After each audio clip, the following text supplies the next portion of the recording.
day to all our viewers out there. If you're on your way to work or you're like me, that's already at your workplace, this is the newspaper review on Ade Television, and we always have our able barrister, Dilo, in the building. Barrister Damisi, welcome and Thank good you. morning. Thank you for having me. My pleasure being here once again. You know, I always say the gratitude in our hearts cannot be overly emphasized. Uh, Thank you very much for gracing Thank us you. with your presence. And to all our viewers out there, please do glue to your screen, even as we touch some matters concerning Nigeria and even outside Nigeria, Africa, and every other continent you could think of. And the first newspaper front page we'll be looking at is the Tribune, Nigerian Tribune newspaper front page, where we see that July 2025 inflation reports. Despite gain and pressure persists, CPCE says in page 6. And in page 7, we see that estate surveyors order peak holes in new Lagos tenancy bills. And the big headline, we see the by-election APC consolidates ahead of 2027 race in page 22 and page 23. We also see benefits in page 4 that shakeups in army as COAS redeploys top generals. And we also see benefits in page 26 that customs intercepts custom line loaded with 130 million naira expired mental drugs. And in health, we see that caffeine can reduce effectiveness of certain antibiotics. Studies have come out to suggest in page 30. The next newspaper headline we'll be looking at is the Guardian newspaper, where we see that over 10 banks and insurance risk forced measures in race for a new capital in page 6. And we also see COAS reshuffles appointments for new PSOS and GOCs as well as others commanders, in page 3. And also in page 9, we see that KB government announces Zuru's merchants passing in London hospital. And beneath it in page 6, we see the by-election opposition fragility exposed as APC tightens hold with 12 of 16 seats. And we also see that pioneers deserves a duty of care and prompt payment in page 16. We also see that Afe Babalola canvasses better education sector for check insecurity. That's in page 7. And beneath it in page 5, we see that EFCC NIS deports 42 cyber criminals as well as 150 to follow. The next newspaper front page we'll be looking at is the Daily Sun newspaper, where we see uncertainty over crude supply, stores modular refinery and investors. FIDs has come out to hold investors' races risk in page 21. And the big headline, we see that APC ADC clashes over by-election outcome. Process flawed, claims opposition party as well as Tinubu louds exercise in page 6. And if you look beneath it in that same page, we see that 3 million bribe, 4 bills. SERAP tells Akpabio Abbas to refer allegations to anti-graft agencies. We also see that ongoing reforms to takes education out of wood. Alusa comes out to say. We also see that Lagos troops federal project charts with 5 trillion naira in 2 years. And to the next newspaper front page, which is the Nation newspaper. The Nation newspaper front page, we see that major investors eye stake in insurance sector in page 5. Capital raising begins. We also see beside it that ICRP unveils guideline for PPP projects. And we also see the fresh drives to tackle menace out of school kids begins. 42 Chinese Filipinos are convicted for cybercrimes and deported in page 4. And in page 4 and 5, we see the big headline, APC opposition in legislative by-election. Back to our story on ICRP unveils guidelines for PPP projects. In page 5, we hear that the Information Concession Regulatory Commission, ICRC, has launched a comprehensive framework to regulate public and private partnership (PPP) projects across Nigeria. The guidelines are guided in ICRC Act 205. We also see that presidential directive aims to attract private sector investment and improve infrastructure delivery. The rules is to provide step-by-step infrastructure for preparing business cases, financial models, as well as procurement for processes, while decentralizing approval authority to ministries and agencies to foster project execution. Project under 20 billion naira for ministries and 10 billion naira for departments now follows a streamlined approved procedure. I think this was one of the things we were talking about. I think that's not last week, that should be the week before last week. And we keep saying it that Nigerian government should actually try to involve private sectors or investors into their day-to-day activities to actually ease on our finance struggle and also help involve Nigerians in what is going on in their country, involve them in the infrastructural development that is going on in the country. I think there's a word that says that a man cannot do everything alone. But when two heads comes together, things get better. And this is them coming out to reply us for what we've been talking about. They've come out to actually involve private investors. And if you look at this particular news, what I like about it is the fact that there's an act that is going to make sure that there's a proper alignment, our proper functions being carried out. There's not going to be stalling of projects. There's not going to be project that will be kept down for the next government to come into seat and be meeting on finished projects. These are the things I see whenever I look at this particular news, and I'm so happy.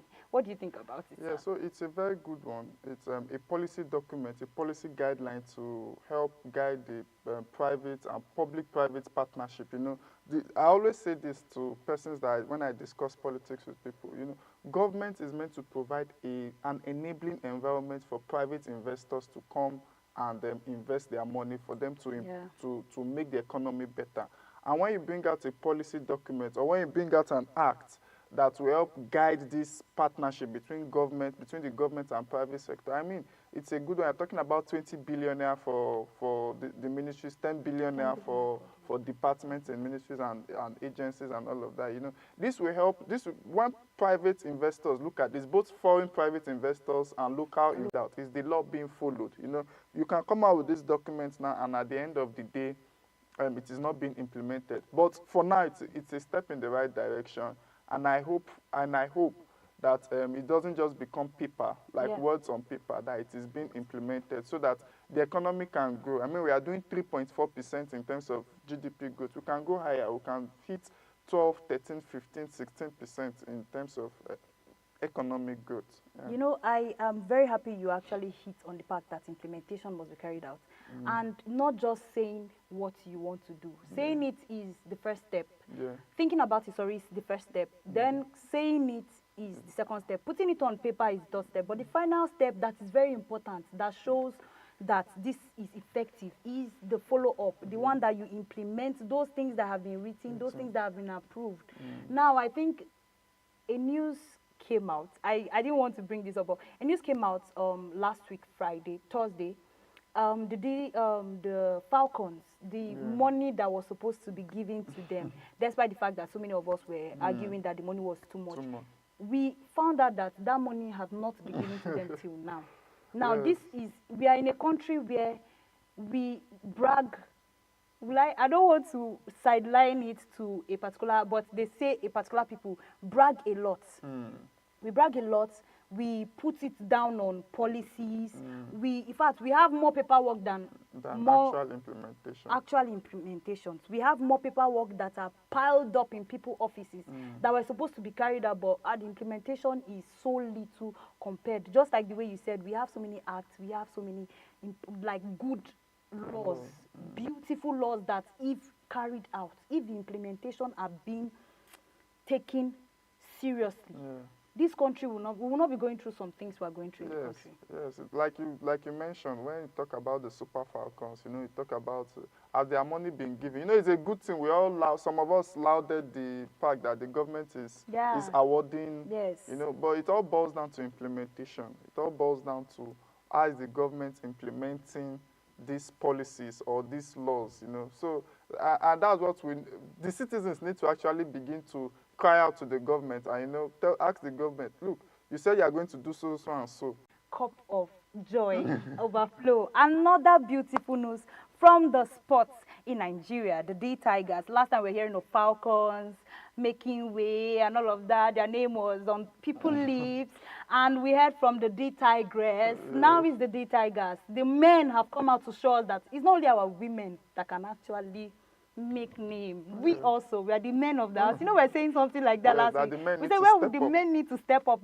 They're already stepping up in the basketball, Afro basket qualifiers. They've been doing so well in all their matches. I mean, so far so good. They've been out of 3 matches. We've gotten 3 matches.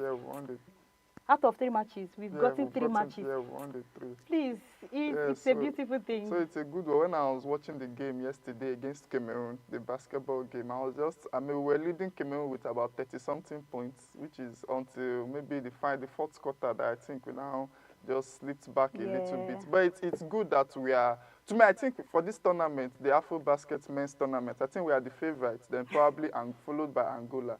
I just hope the men keep their heads together so that they don't miss out on the $100,000 that our government is doling out to winners. Hello, sir. Let's not go there. We just finished. They've not given you. But let's not talk about it. Let's just say let them not miss out. Since they're promising, maybe one day, the promise will actually come to fulfillment. Okay, the next newspaper front page we'll be looking at is the Punch newspaper, where we see that APC opposition clash over by-election results in 12 states. Beside it, we see that shipping crisis delays Dangote 3,550 CNG trucks. And beneath it, we see in page 3 that court orders full disclosure of 37 billion naira recognition from an assembly, National Assembly, popularly known. Then we also see the big headline, workers' compensation. The federal government backtracks as NLC holds ground in page 27 of that newspaper. Now to the full news on that same particular headline. We see that the federal government has agreed to refund deductions from employees' compensation scheme managed by the Nigerian Social Insurance Trust Fund. Following the threat of the nationwide strike by the Nigerian Labour Congress, the NLC accused the government of diverting workers' contributions to the Treasury, warning that the move undermines social protection for employees. In a letter to the Labour leader, NFITF confirms deductions were made under 2023 policy requiring a government-owned enterprise to remit part of their revenue. This is a classic clash between the government's fiscal priorities and workers' rights. You know, when it comes to rights, I always want to leave it to the people who actually work on that, the lawyers. What do you have to say about this? To me, it's a sad one, really. You know, when people, I think about 40% of people's salary, of workers' salaries is being given to NSITF, you know, as compensation for maybe, you know, NSITF deals with maybe if someone suffers an injury or something, compensation package and all of that. And governments diverting these funds for their own fiscal policy agenda. It doesn't all go well with me personally, because workers deserve what they are working for. You know, they say a laborer deserves his wages, you know, and you diverting the funds and saying you want to use it for fiscal policy. Even if the government is in need of money, you don't go and start touching the compensation package for workers, you know. Rather, our government should even be thinking of how they can make their workers' lives better. And so the NLC, they got wind of this and they began to antagonize and say, look, we'll go on a general strike. And also the government, I think, is beginning to backtrack on that. I believe it's a good one. Let government backtrack on that. You can't be using workers' compensation package, their NSITF package, to begin to run your fiscal policies and budgetaries and begin to work on your budgetary allocations and all of that. No, it's not a good one. By law itself, it's also a very, yes, legally speaking, it's also is a contravention of the law, because by law, workers are meant to contribute to this scheme. And it's not that they willingly contribute. You take it from their salaries. Even before it drops, you take it from their salary. Now you are not diverting these funds.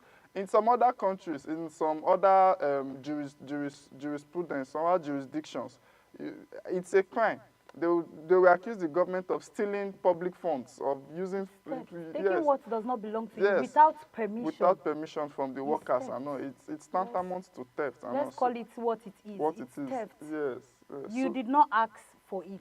You didn't take permission before you took it. And you took it. This is not even, we're not even talking about taxes here. yes, We're talking about contributions for themselves. for themselves. That they have to just do because, and they just have to close their eyes to it because they see that these contributions are actually beneficial to them also.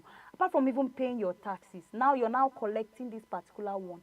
And And you say, and the thing with this government is they will say, oh, we'll return it back.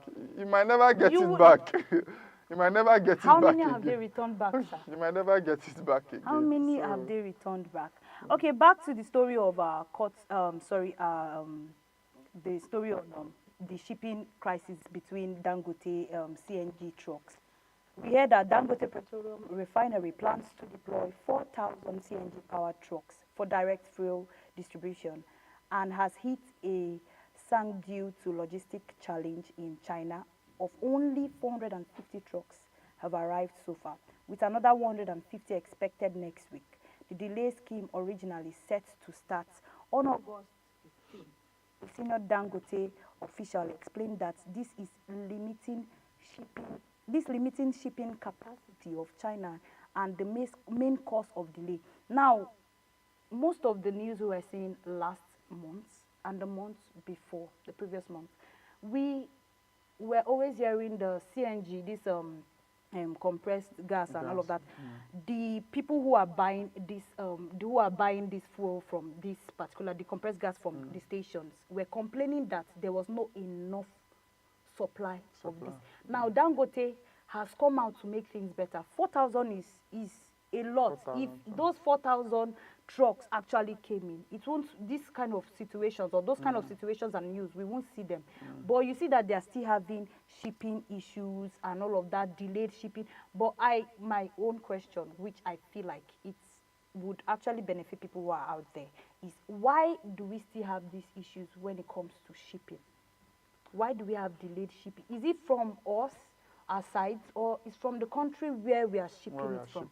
So when I read the story this morning, I got a wind of what's actually happening. You know, there are not much ships coming from China to Nigeria that can. Country that wants to move, you know, the government was advising everyone at a point in the administration that everybody should move to CNG from fuel. You know, Dangote is trying to help his refinery grow. You know, he needs this truck so that they can move petroleum products, move his products around. You know, so we need to get these things done as soon as possible.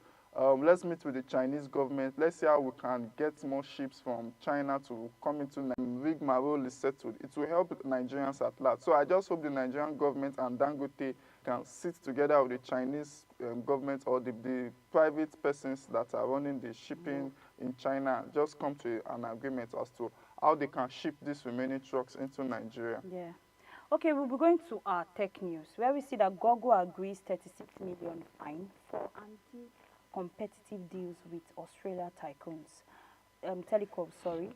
We see that Google has announced that it will give Android devices makers more flexibility in preloading browsers and search apps, while still maintaining features that encourages innovation and competitiveness with Apple.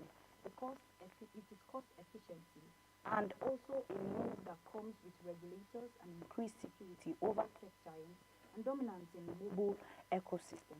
The Australian Competition and Consumer Commission (ACCC) has been investigating the deal between Google and telecom providers regarding the pre-installed search product. When I saw this, I think when it comes to online apps and all of that, Google is dominating. Yeah. In Android, most of the Android we buy today, Google comes with it. Yeah. And now people are Australian other telecoms are saying this is not giving us chance to actually show ourselves. One, that one aside, they're also complaining, the Androids are also complaining that it's only Google apps that you can actually see get on it. And Google, as the business people that they are, have decided to now release hands small for them. Let it not be like we are the only one dominating. Now you still have access to other apps, but still on that same Google. It's a good idea. It's a very beautiful idea to actually solve problems and actually create peace, and also still be able to get your profit, or still be able to maintain that dominance in Android phones. Yes, you know, for most businesses, you know, capitalism, you know, everybody wants to monopolize their sector, monopolize their market, because, you know, we've always known Google, you know, every search, the most widely used search I think it's only engine. iOS that is even, that's only exempted from this. So you can't really blame them for trying to dominate the market and dominate everything, but they've been fined, like as that has been read in the news, for anti-competitiveness practices and all of that. So this just shows how government too, in terms of regulation, they need to also step in. You know, I'm not an idea for monopoly. I don't believe in monopolizing a sector. I believe that competition actually helps drive the economy. You know, if someone is coming with a better produce, another person should not block that person's. Let everybody come together, and this is where government comes into play its role. You know, provide a level playing field for everybody so that they can compete. And I think that's what the Australian government and everyone is trying to do. You know, let us even help our own. You know, Google is an American product. Let us help our own tech giants in our own country, so that let them compete with Google. Let us see how they can also grow the economy together, provide jobs, and help the tech space as well. Yeah. Okay, the last newspaper I'll be looking at today is the Vanguard newspaper front page, where we see that Zenith Bank marks its 35th anniversary and celebrates its pioneers, customers, as well as long-serving staff. We also see beside it in page 13, the federal government's Jonathan ACF celebrates IBB at 84. We see in page 21 that the insurance industry comes under pressure from raising costs and claims. The big headline in page 5, we see how APC swept by-election, and 40 missing, 10 rescued in Sokoto boats mishap in page 6. And beneath it, we see that NSITF admits 50% deductions as NLC strikes notice on them in page 9. And we also see that the NEF fund loans will pay fees students as charged, Alusa has come out to say in page 8. And that is it we have for our newspaper review for today. But before we go, we'll be bringing you news that we brought your way, sorry. The first newspaper we looked at was the Nigerian Tribune newspaper front page, where we looked at the APC consolidator heads of 2027 race in page 22 and page 23. We also saw that July 2025 inflation reports that despite the gains, pressure persists, that CPP has come out to say in page 6. The next newspaper front page we looked at was the Guardian newspaper, where we see that over 10 banks and insurance risk forced measures in race for a new capital in page 6. And the next newspaper front page we saw was the Daily Sun newspaper front page, where APC, ADC clash over by-election outcome as Tinubu louds the exercise in page 6. We also saw the Nation front page, and we looked into APC trusts opposition in legislative by-election, and also the major investor high stake in insurance sector. And the news we looked at was the ICRC unveils guidelines for PPP projects. And the next newspaper front page we looked at was the Punch Extra newspaper, where we looked into the story of the D Tigers zoom into Afrobasket qualifiers. And also, the next newspaper we looked at was the Punch newspaper itself, where we saw the federal government backtracks as NLC hold ground in page 27. We also looked at the story of shipping crisis delays, Dangote 3,550 CNG trucks in page 28. And the last newspaper we looked at was the Vanguard newspaper, how APC swept by-election in page 5, and also the Zenith Bank marks its 35th anniversary, celebrates pioneers, customers, as well as long-serving staff in page 12.